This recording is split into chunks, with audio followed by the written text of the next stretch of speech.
이제 수요기도회로 하나님께 나아가겠습니다. 모두 자리에 일어나셔서 찬송가 1장 찬양하겠습니다.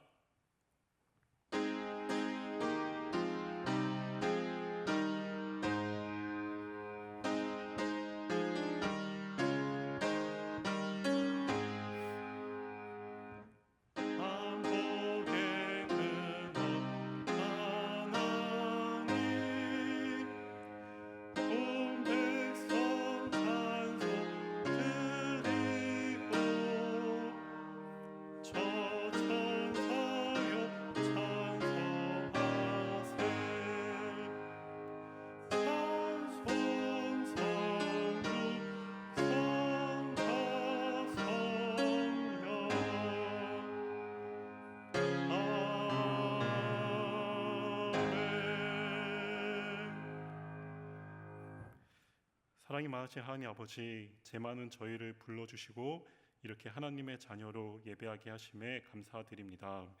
우리의 신앙이 반석 위에 세워진 든든한 믿음을 갖기 원합니다.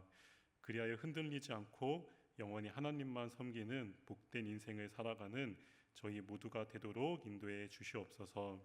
오늘 예배 가운데도 성령님 함께 해주셔서 주님께만 우리의 마음이 향하도록 붙들어 주시옵소서. 감사드리며 예수님의 이름으로 기도드립니다. 아멘. 네, 자리에 앉으셔서 찬송가 204장 함께 찬양하겠습니다.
네, 오늘 하나님께서 우리에게 주신 말씀은 마태복음 7장 24절에서 27절까지의 말씀입니다. 신약 10쪽에 있습니다. 마태복음 7장 24절에서 27절까지의 말씀을 저와 여러분이 한 절씩 교독하겠습니다. 제가 24절 읽겠습니다. 그러므로 누구든지 나의 이 말을 듣고 행하는 자는 그 집을 반석 위에 지은 지혜로운 사람 같으리니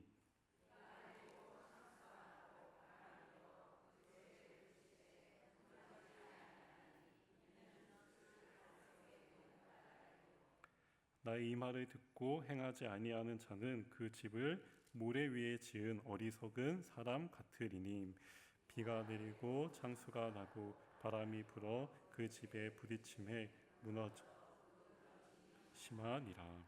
아멘. 네, 우리에게 매우 익숙한 본문을 읽게 되었습니다. 그런데 오늘 본문을 잘 이해하려면 본문이 던져주는 한 가지 힌트에 주목해야 합니다.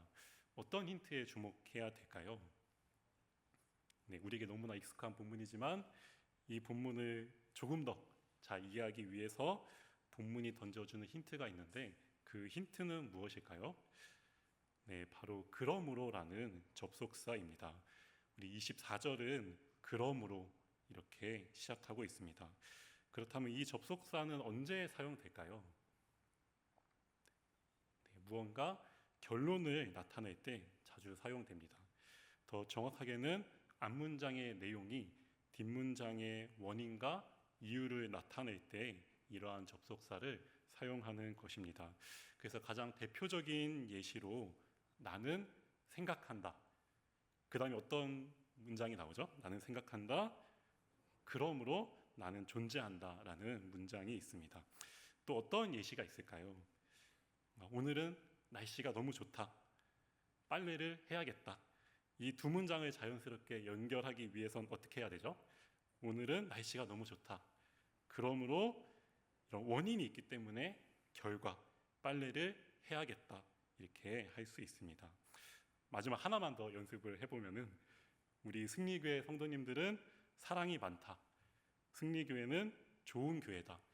이 두 문장을 자연스럽게 이어주려면 어떻게 해야 되는 거죠? 이 두 문장도 승리교회 성도님들은 사랑이 많다. 그러므로 승리교회는 좋은 교회다. 이렇게 사용됩니다. 그러니까 앞문장에 어떤 이유가 있기 때문에 그러므로라는 접속사를 사용해서 그에 합당한 결론을 이야기하고자 한다는 것입니다. 그렇기 때문에 오늘 본문도 바로 앞에 어떤 내용이 있는지 먼저 살펴볼 필요가 있습니다. 우리 21절에서 23절 말씀 조금 길지만 우리 천천히 한 호흡으로 같이 읽어보겠습니다. 시작. 나더러 주여 주여 천국에 들어갈 것이 아니요 다만 하늘에 계신 내 아버지의 뜻대로 행하는 자라야 들어가리라. 그날에 많은 사람이 나더러 이르되 주여 주여 우리가 주의 이름으로 선지자 노릇을 하며 주의 이름으로 귀신을 쫓아내며 주의 이름으로 많은 권능을 행하지 아니하였나이까 하리니 그때 내가 그들에게 밝히 말하되 내가 너희를 도무지 알지 못하니 불법을 행하는 자들아 내게서 떠나가라 하니라. 아멘.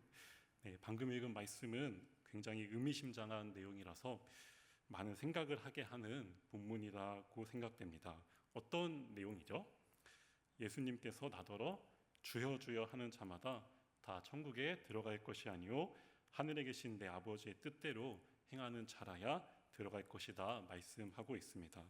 하늘에 계신 아버지의 뜻대로 행하는 자가 되어야 된다. 그리고 오늘 본문에서도 누구든지 나의 이 말을 듣고 행하는 자가 되어야 한다. 이렇게 말하고 있는 것입니다. 그러니까 우리가 읽은 본문 앞에 이러한 내용을 예수님께서 말하고 계셨습니다. 그렇다면 아버지의 뜻대로 행하는 사람은 어떤 사람일까요? 네, 아버지의 뜻대로 행하는 자, 그러니까 천국에 들어갈 수 있다 하는데 아버지의 뜻대로 행하는 사람은 어떤 사람일까요? 우리가 보통 이 말씀을 들으면 행하는 자에 포커스를 맞춰서 어떤 선한 행동을 하거나 자선사업, 또 좋은 일, 아니면 무언가 열심히 하는 걸 떠올리게 되는 것 같습니다. 그런데 예수님께서 부연 설명하시기를 너희가 아무리 주의 이름을 부르고 선지자 노릇을 하며 귀신을 쫓아내고 또 많은 권능을 행한다 할지라도 그때 내가 밝히 말하기를 내가 너희를 도무지 알지 못하니 불법을 행하는 자들아 내게서 떠나가라 하신 것입니다. 우리가 보기에 주의 이름으로 권능을 행하고 또 귀신을 쫓아내고 선지자 노릇, 즉 수많은 기적을 일으키는 것은 분명 선하고 좋은 일인데 예수님께서는 이들을 향해서 뭐라고 말씀하시는 거죠? 분명 우리 생각에는 너무 선한 행동을 했고 좋아 보이지만 너희 선한 행동을 하는 자들아 이렇게 부르시는 것이 아니라 이 불법을 행하는 자들아 내게서 떠나가라. 그러니까 우리가 생각하는 선한 행동과 예수님의 생각은 전혀 다르다는 사실입니다.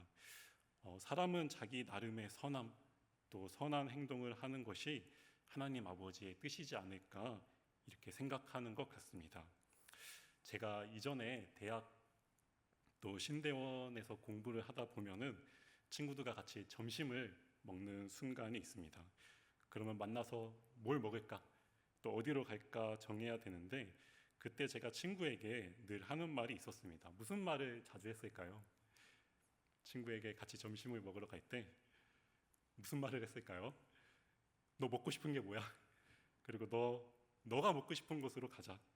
대부분 친구가 먹고 싶은 걸로 이렇게 물어봤고 그러다 보면 때로는 제가 이렇게 좋아하지 않을지라도 대부분 친구에게 맞춰서 이렇게 점심을 먹었던 것 같습니다. 왜 그랬을까요? 네, 제가 왜 그랬을까요? 나는 이거 먹을래, 또 저거 먹을래 하면서 그냥 의견 충돌할 바에는 그냥 친구가 먹고 싶은 걸로 먹자라는 마음이 있었고 또 마음 한편에는 그래도 너가 좋아하는 걸 먹게 해주고 싶다라는 그런 마음을 가졌던 것 같습니다. 근데 생각해보면 이것도 저만의 선함이었다 생각이 됩니다. 친구끼리 이렇게 먹고 싶은 거 얘기하면서 서로 무엇을 좋아하는지 알아가는 재미도 있는데 그래도 기왕이면 야 너가 먹고 싶은 걸 먹어. 야 너가 좋아하면 그걸로 됐다. 야 너가 만족하면 나도 좋다. 이렇게 어쩌면 지나친 배려를 했던 것입니다. 이러한 저였는데 그 지난주 저희 부서 선생님들과 이 여름 수련회 답사를 가게 되었습니다. 이 답사에서 가장 빼놓을 수 없는 순간이 무엇이죠? 답사 가면은 네 금강산도 식후경이라고 같이 식사하는 그런 시간인데요. 그 오전 중에 만나서 열심히 답사를 하다 보니 벌써 점심이 되었고 배가 고픈 시간이 되었습니다. 그래서 점심을 정해야 되는데 그때 제가 먹고 싶은 거 얘기했을까요? 안 했을까요? 얘기를 했을까요? 안 했을까요? 네, 그때는 제가 착한 척하지 않고 제 의견을 말하게 되었습니다. 저희 돈가스 먹을까요? 네, 마침 이 남자 4명이 있었기 때문에 모두가 한 마음이 되어 너무 좋다. 우리 냉모밀도 먹자. 그렇게 모두가 만족하며 이 답사를 마치고 배고픔도 해결하는 시간이 되었습니다. 그 기분이 은근히 나쁘지 않았던 것 같습니다. 이처럼 정말 선하다 여기며 행동하는 것도 꼭 그게 정답은 아니구나 여기게 된 시간이었습니다. 그렇다면 도대체 하늘에 계신 아버지의 뜻대로 행한다는 건 무엇일까요? 이 말을 듣고 행하는 자는 과연 어떤 사람을 말하는 걸까요? 우리 24절을 한번 같이 읽어보겠습니다. 이 말을 듣고 그 집을 반석 위에 지은 지혜로운 사람과 같으리니. 네, 아버지의 뜻대로 행하는 사람은 어떤 사람이죠? 네, 지혜를 갖춘 사람이 되어야 한다는 것입니다. 지혜로운 사람은 어떠한 사람인가 했을 때 그 집을 반석 위에 짓는 사람이라고 분명히 알려주고 있습니다. 우리의 신앙은 하나님 앞에 집을 짓는 것과도 같습니다. 다들 이러한 집을 잘 짓고 계신가요? 네, 어떤 건물을 짓는 것이라기보다 이렇게 수요 예배 나와서 말씀을 듣고 또 서로 교제하는 모든 활동이 바로 신앙의 집을 지어가는 것이라 할 수 있습니다. 예로부터 사람들은 집을 짓는 건축에 많은 관심을 가졌습니다. 왜냐하면 집이 자기 내면을 표현해가는 하나의 수단이 되기 때문입니다. 그러니까 자기를 표현하는 하나의 창구였던 것입니다. 그래서 청소년들도 실제 집을 못 지으니까 온라인 상에서 이 SNS와 같이 이 자기만의 공간, 또 자기의 집을 만들어서 자기를 표현해 가는 걸 보게 됩니다. 인류의 역사 속에도 당시 사람들의 생각 또 가치관이 집을 통해서 드러나게 된다고 합니다. 피라미드와 또 바벨탑, 인간의 위대함을 드러내는 가장 대표적인 건축물입니다. 우리나라의 한옥도 조상들의 생각이 담겨 있는 집이라고 합니다. 한옥의 가장 큰 특징은 무엇일까요? 이 한옥이라는 집 가장 큰 특징은 무엇일까요? 네, 자연과의 조화라고 합니다. 그러니까 자연을 이렇게 마구잡이 훼손하며 짓는 집이 있는 반면에 한옥은 최대한 자연을 보존하여 어우러지도록 집을 짓는 것입니다. 그래서 차경이라는 말 들어보셨나요? 차경. 그러니까 자연의 경치를 이렇게 그대로 빌려와서 이렇게 자연과 조화를 이루고자 했던 이 조상들의 지혜를 엿볼 수 있는 것입니다. 이처럼 세상의 모든 사람들이 저마다의 집을 짓고자 하는 본성을 가졌기에 오늘 함께 불렀던 찬송가 204장 3절 가사도 어떻게 나와 있죠? 3절 가사도 세상 모든 사람들이 집을 짓는 자니 이렇게 누구나 빠짐없이 집을 지어가며 자신을 표현해 가고자 한다는 걸 이야기하고 있는 것입니다. 그런데 하나님께서 이러한 본성을 사람에게 심어두신 이유는 무엇일까요? 왜 사람이 이런 집을 짓고 살고 싶은 마음을 들게 하신 걸까요? 이 사람이 자신을 표현하는 집에 머물고 싶듯이 하나님께서도 거하실 만한 집을 찾고 계시기 때문입니다. 우주에 충만하신 하나님께서 광야 생활하는 백성들에게 율법을 주시고 성막을 짓게 하셔서 그곳에서 백성들과 만나 주셨습니다. 그리고 다윗과 솔로몬 왕은 하나님이 거하실 영원한 성전을 지어서 이제 성막이 아닌 성전 시대가 도래하도록 했습니다. 근데 예수님 시대가 되었을 때 이러한 하나님 성전은 어떻게 되었죠? 예수님 시대가 되었을 때는 예수님은 이 눈에 보이는 이 성전을 헐어라. 내가 사흘 만에 다시 일으키리라.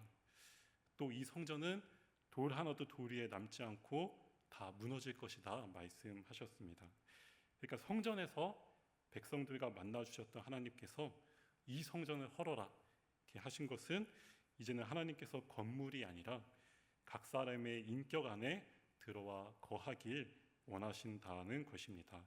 그래서 사도 바울은 뭐라고 말하는지 우리 고린도전서 3장 16절 말씀을 한번 같이 읽어보겠습니다.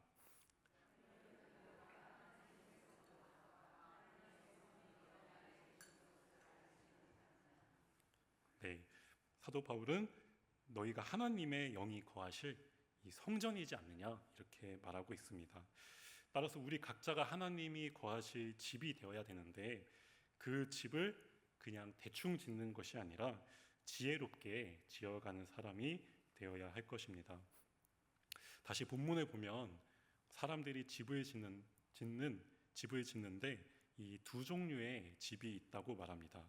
하나는 모래 위에 지은 집이고 다른 하나는 반석 위에 지은 집입니다. 둘 다 집이라는 똑같은 결과물을 얻게 되었습니다. 이 모래 위에 지은 집이라고 해서 집을 짓는 과정이 달랐던 것은 아닙니다. 반석 위든 모래 위든 집을 짓는데 이 동일한 과정과 수고가 들어가게 됩니다. 그런데 이 두 집의 가장 큰 차이점은 무엇일까요? 모래 위에 지은 집과 반석 위에 지은 집. 차이점이 무엇이죠? 네, 반석 위에 지은 집은 기초가 있는 집이라면 이 모래 위에 지은 집은 기초가 없는 집이라는 사실입니다. 그러니까 원인 위에 세워진 집이 있는 반면에 모래 위의 집은 원인 없이 이 집이란 결과가 세워지게 된 것입니다. 이건 그저 집에 관한 이야기가 아니라 오늘날 우리에게 주시는 교훈이 담겨 있다 할 수 있습니다. 우리도 인생을 살아가다 보면 원인 없이 손쉽게 결과가 주어지는 순간들이 있습니다. 어떤 경우가 있을까요? 원인 없이 결과가 딱 이렇게 주어질 때가 있습니다. 그러니까 내가 시험을 볼 때 이 모르는 문제 찍어서 저는 한 번도 그런 적이 없지만 100점을 맞는 그런 경우도 있고 또 도박을 해서 갑자기 큰 돈을 벌게 된 경우가 있을 것입니다. 또 이게 가끔 축구 또 남자들이 운동을 하다 보면 나도 모르게 의도치 않게 정말 우연히 연속으로 일어나서 멋있는 골 또 멋있는 플레이가 나오는 순간이 있습니다. 혹시 그런 경험 다 있으신가요? 나도 모르게 정말 멋있는 그런 골을 넣거나 그런 플레이가 나올 때가 있는데, 그러면 대부분 어떤 마음을 가지게 될까요? 그렇게 잘했던 순간만 기억해서 야, 이게 나다, 이게 나의 진짜 모습이다 여기고 이 마음이 붕 뜨는 이 교만해지게 되는 것입니다. 근데 그렇게 똑같이 다시 하라고 하면 할 수 있을까요? 없을까요? 네, 똑같이 다시 해봐 하면은 그게 우연. 그러니까 우연의 우연이 계속 이렇게 겹쳐서 일어난 일이기 때문에 또 내가 의도치 않았기에 절대로 다시 재현할 수 없는 것입니다. 그러니까 원인 없이 나타난 결과, 또 우연히 자란 자신의 모습에 또 속아 넘어가서는 안 되는 것입니다. 이러한 원인 없이 주어진 결과 하면 생각나는 이야기가 하나 있습니다. 바로 빈 화분이라는 제목의 동화인데요. 잠깐 스토리를 설명해 드리면 이 꽃을 너무나 사랑하는 왕국에 한 임금이 있었습니다.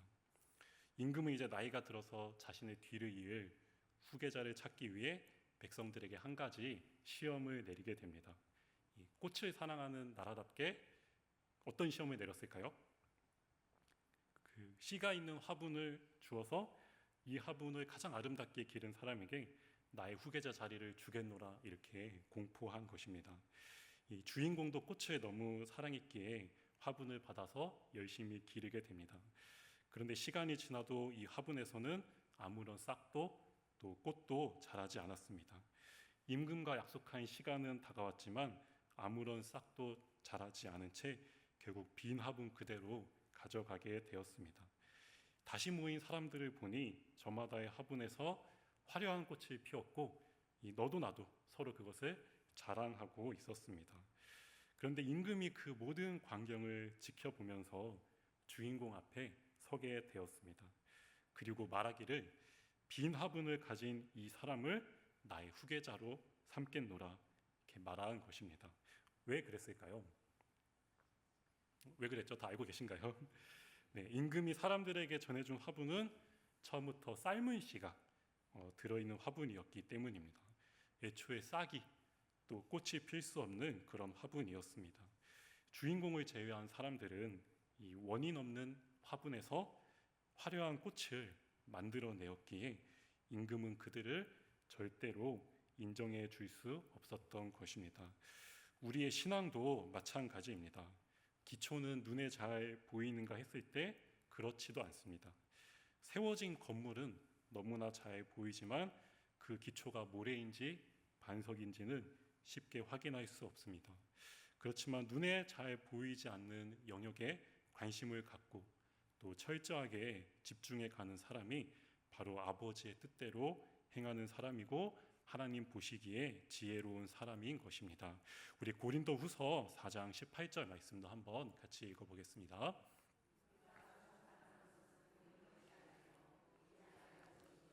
보이는 것은 잠깐이요 보이지 않는 것은 영원함이라. 네, 우리가 주목하는 것은 보이는 것이 아니다라고 이렇게 말하고 있습니다. 어쩌면 모래가 아닌 반석 위에 집을 지어야 한다는 건 누구나 아는 당연한 상식이라 생각됩니다. 이걸 모르는 사람이 있을까요? 나는 기필코 모래 위에 집을 지을래 이런 사람이 있을까요? 네, 어린아이들도 든든한 반석 위에 집을 짓는 게 정답이라는 걸 다 알고 있습니다. 하지만 오늘날 사람들은 이러한 방법론에 대해선 너무나 잘 알고 있지만 신앙의 원인에 대해서 간절히 찾고자 하는 마음, 또 이러한 영역에는 관심이 있을까요? 없을까요? 네, 아무도 여기에 가슴 치며 간절해하지 않고 또 관심을 두지도 않는 것 같습니다. 왜냐하면 세상에서 누릴 수 있는 재미가 너무나도 많고 또 관심 가질 사회적인 이슈, 또 정치 경제적 문제들이 우리 시선을 너무나 쉽게 빼앗는 것을 보게 됩니다. 물론 이러한 것들이 중요하겠지만 가장 중요한 원인에 대한 무관심은 결국 우리 신앙이 모래 위에 지은 집처럼 쉽게 흔들리고 무너질 수밖에 없는 결과를 맞이하게 될 것입니다. 우리가 잘 아는 교육 방법 중에 하나로 주입식 교육이 있습니다. 네, 주입식 교육에 대해서 다 잘 알고 계시죠? 한 주제에 대해서 깊이 있게 생각하거나 또 토론하는 과정을 거치는 것이 아니라 그냥 정답을 주입시켜서 외우게 하는 교육을 말합니다. 이러한 방법이 선호되는 이유는 무엇일까요? 결과가 빠르게 나오기 때문입니다. 그러니까 입시 위주의 우리나라 교육의 특성상 빠른 결과, 또 확실한 점수를 얻어내야 하니까 가장 효율성 있는 이런 교육 방식이 선호되는 것 같습니다. 근데 이러한 교육의 단점은 무엇일까요? 네, 장점이 있다면 단점은 무엇일까요? 그러니까 주입된 정답을 맹신하게 된다는 것입니다. 이 정답이 어떤 과정을 통해 나오게 되었는지 스스로 고민해보고 생각해서 선택해 가야 하는데, 그걸 생략하고 정답만 알려주다 보니 그저 배운 내용을 맹신하고 또 그 이유에 대해서 설명해 갈 수 없는 우둔한 사람이 되고 마는 것입니다. 그렇다면 선진국의 교육은 어떨까요? 선진국의 교육은 어떨까요? 네, 한 예시로 이 캐나다 빅토리아 섬에 이 부차드 가든이라는 이 아름다운 정원이 있다고 합니다. 근데 그곳이 특이한 점은 그 식물과 꽃에 이름표가 없다고 합니다. 네, 우리나라 식물원에는 이 꽃과 나무, 식물마다 이 하나하나 이름표가 붙어 있는 것과는 너무나 대조적인 모습이라고 생각됩니다. 왜 이름표가 없을까요? 왜 이름표가 없을까요? 네, 내가 알고 싶지 않은 나무의 이름, 별로 궁금하지 않은 것까지 세세하게 이렇게 알려주는 것이 아니라 정말 내가 궁금한 것, 또 나에게 아름답고 멋있게 느껴지는 것, 또 그게 있다면 주변 도우미 직원에게 물어보도록 한다는 것입니다. 물어보면 나는 왜 이 꽃이 좋고 또 왜 관심을 갖게 되었는지, 그리고 어떤 특징이 있는지 서로 대화를 주고받게 됩니다. 그러면 그렇게 주고받다 보면 자연스럽게 그 꽃이 내 속에 들어와서 다음에 누군가 물어봐도 절대 그 꽃에 대해서 까먹을 수 없는 사람이 된다고 말하는 것입니다. 쉽게 정답을 알려주지 않는 것이 바로 선진국의 교육법이구나 생각이 들었습니다.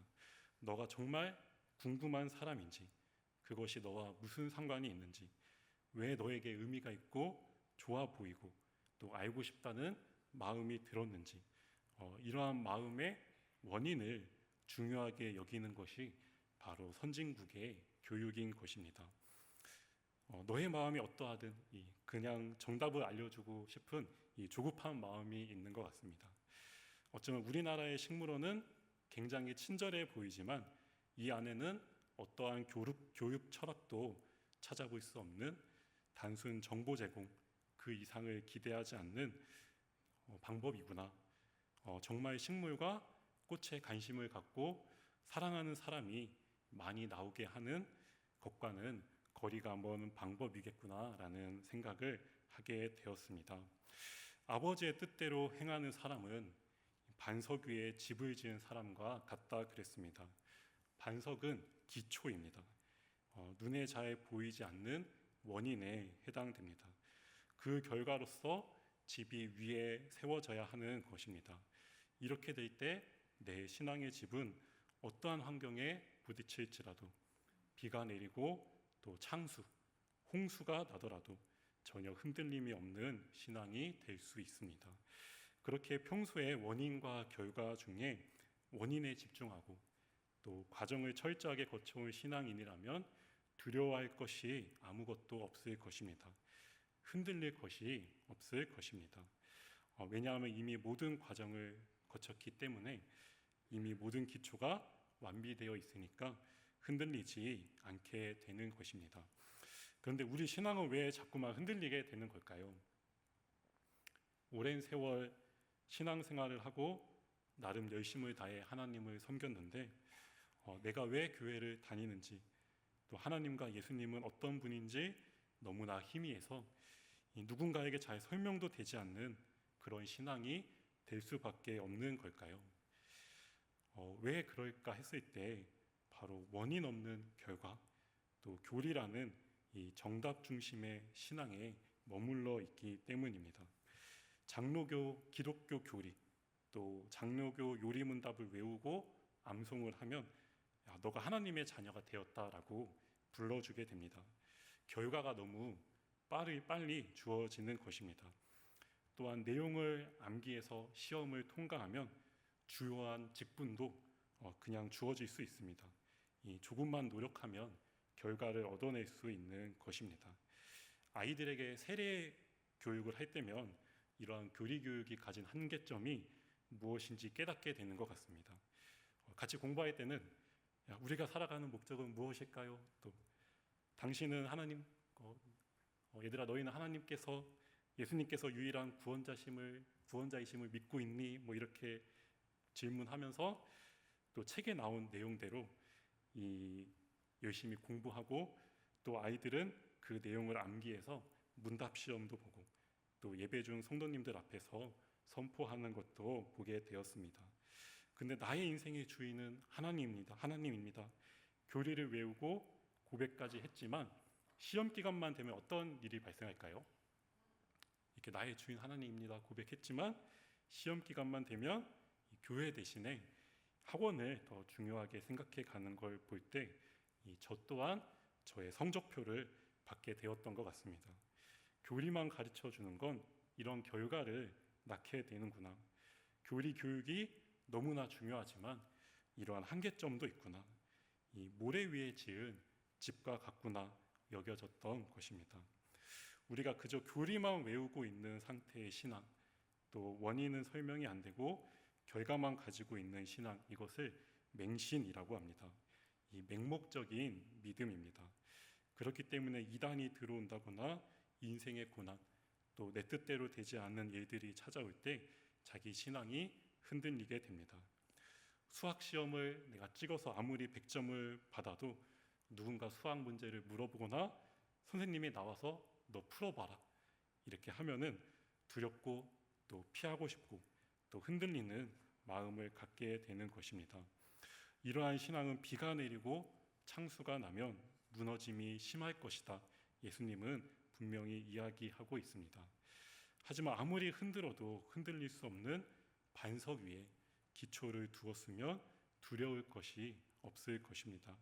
이것이 바로 아버지의 뜻대로 행하는 사람, 또 주님의 말씀대로 행하는 지혜로운 자의 모습인 것입니다.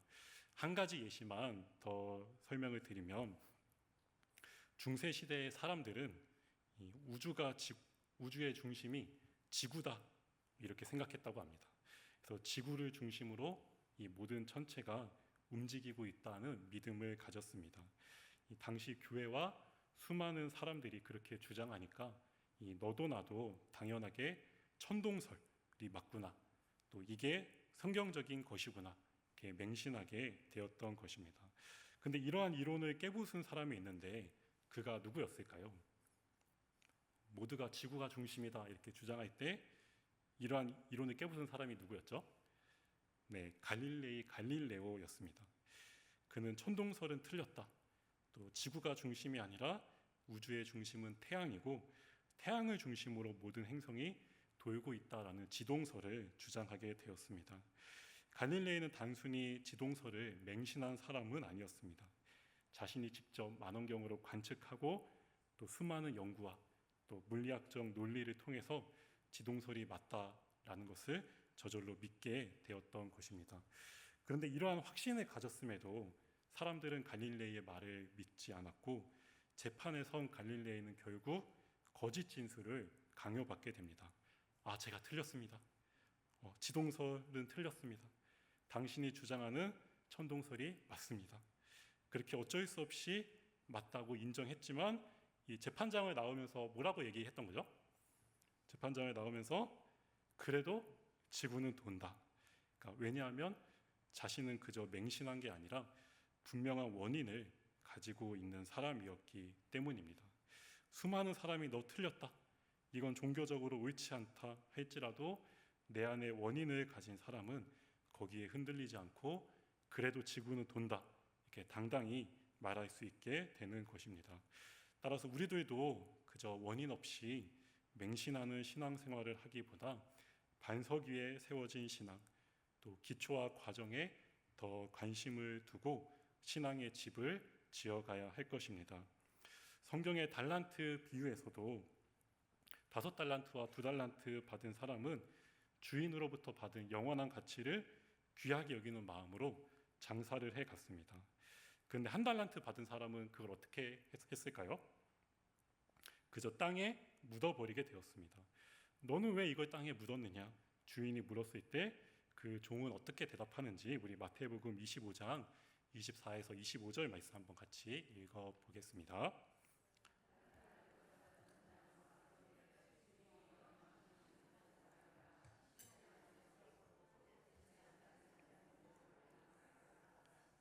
두려워하여 나가서 당신의 달란트 땅에 감추어 두었나이다.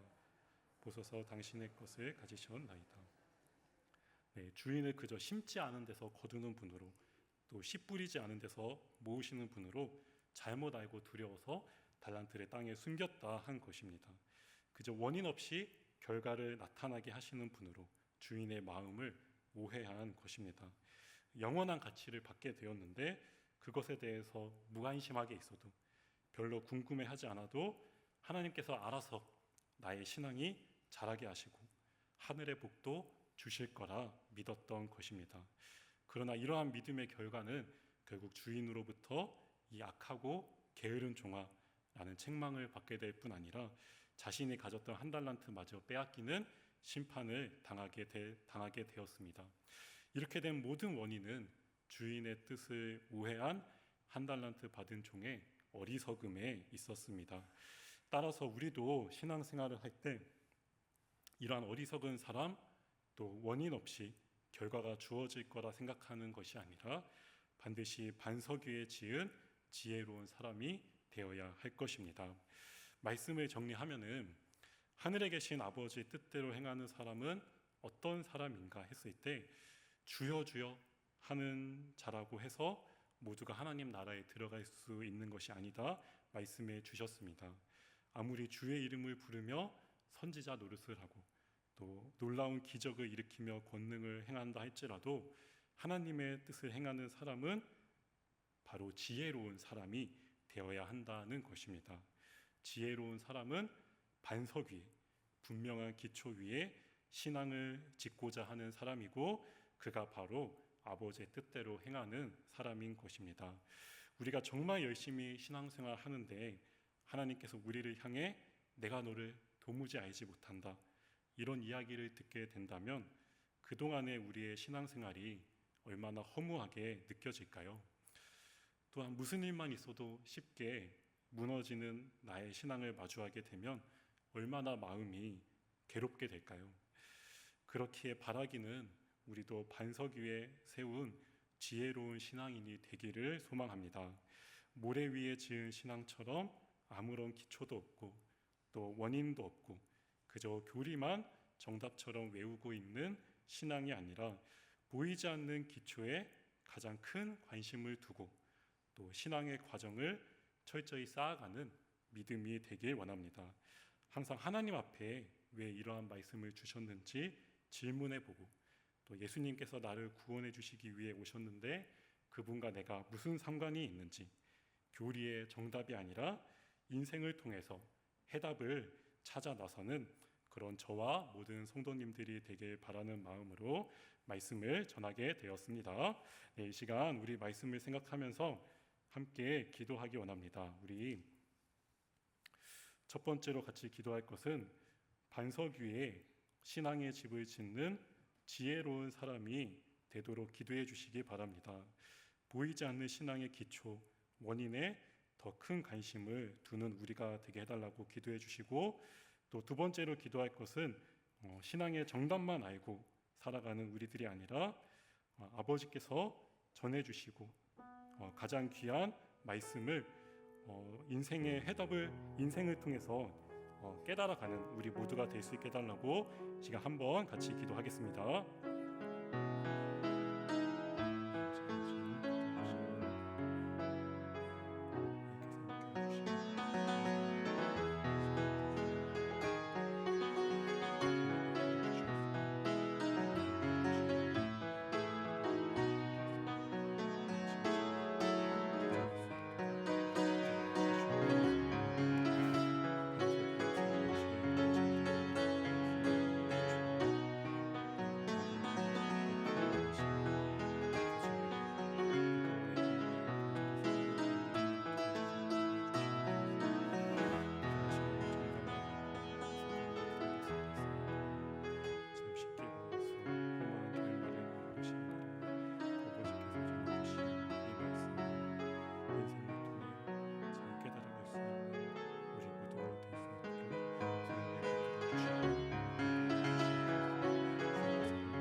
하나님 아버지 감사합니다. 오늘 말씀을 통해 우리가 모래 위에 지은 어리석은 자가 아니라 분명한 기초, 반석 위에 세운 지혜로운 자가 되어야 함을 깨닫게 해주심에 감사드립니다. 정답만 취하여 하나님의 자녀라 여기고 싶은 마음이 우리에게 있습니다. 또한 남들에게 빨리 좋은 모습을 보여주고자 의식하는 모습도 우리에게 있습니다. 그러나 우리의 마음을 다스려 주셔서 신앙의 기초에 더 관심을 갖고 여기서부터 우리의 신앙이 출발해 갈 수 있다는 믿음을 갖고 살아가는 우리 모두가 되도록 인도해 주시옵소서. 모든 것 감사드리며 사랑 많으신 예수님의 이름으로 기도드립니다. 아멘. 네, 광고 드리겠습니다. 음영지체 세미나가 이번 주 토요일 오전 10시 이곳 본당에서 있을 예정입니다. 예배와 음악이란 주제에 대해서 관심 있으신 성도님들의 많은 참여 부탁드립니다. 새가족 환영회가 28일 주일 3부 예배 후에 있을 예정입니다.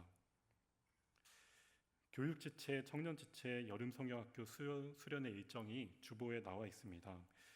일정을 참고해 주시고 다가올 여름 사역이 은혜의 시간 되도록 기도해 주시면 감사하겠습니다. 네, 다른 광고는 주보를 참조해 주시기 바랍니다. 축도로 예배를 마치겠습니다. 이제는 주 예수 그리스도의 은혜와 하나님의 사랑과 성령의 교통하심이 지혜로운 자가 되어 반석 위에 신앙의 집을 짓길 소망하는 여기 모인 승리교회 모든 성도님들 가운데에 영원토록 함께하옵기를 간절히 축원하옵나이다. 아멘.